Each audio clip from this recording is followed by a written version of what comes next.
I'm writing a paper on student relocation to the United States for studies for a class in English 1102. The first place I look for information is a government website where students can apply for their visa, because first of all, to relocate into a different country they would need a student visa. And I would look into the American embassy, uh, look for documents that they would require in order for them to obtain a student visa. That's the first place I'll look for information for. I begin the research process by, like I said earlier, going on the American embassy websites, because in order to relocate to the United States, we will need student visa, and we need a student visa and other documents. I use the search terms student F1 visa, because that's the name of the visa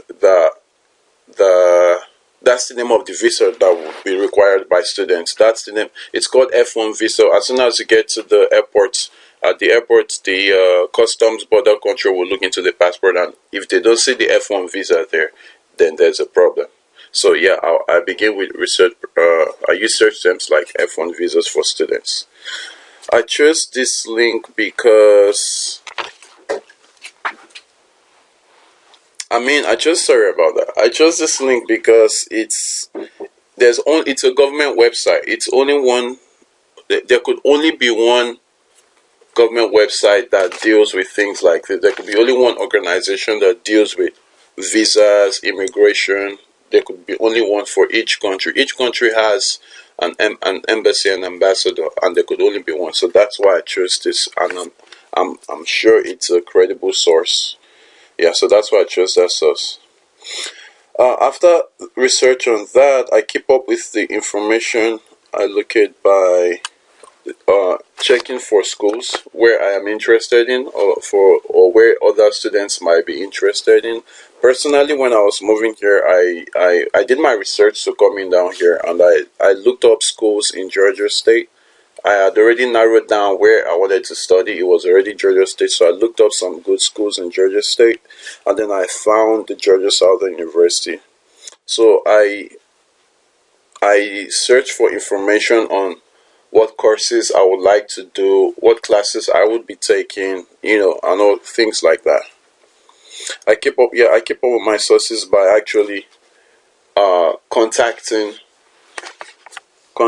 the school, the necessary departments where I'll be taking my classes and everything, and then they let me know. They let me know the necessary things that would be required in order for me to gain admission into the college.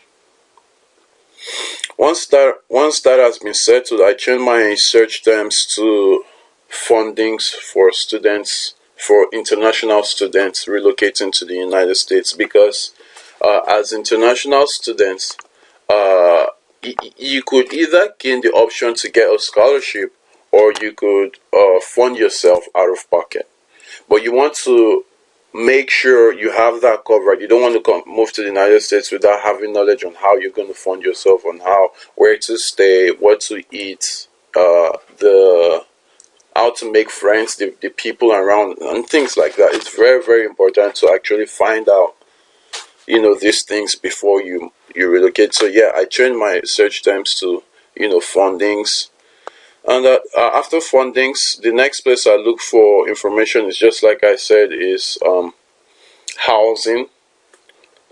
Places like housing, or places like cafeterias, or places like for social events. Because while you're going to school, you also want to put in mind that you will be meeting people, you'll be networking, and you want an environment where you will find all these things in one place. Like where I am right now, I'm in Georgia Southern University in Statesboro. It's a small community. It's not such a huge city, but it's a place where I meet friends, I meet people, and I was able to find an accommodation that fits my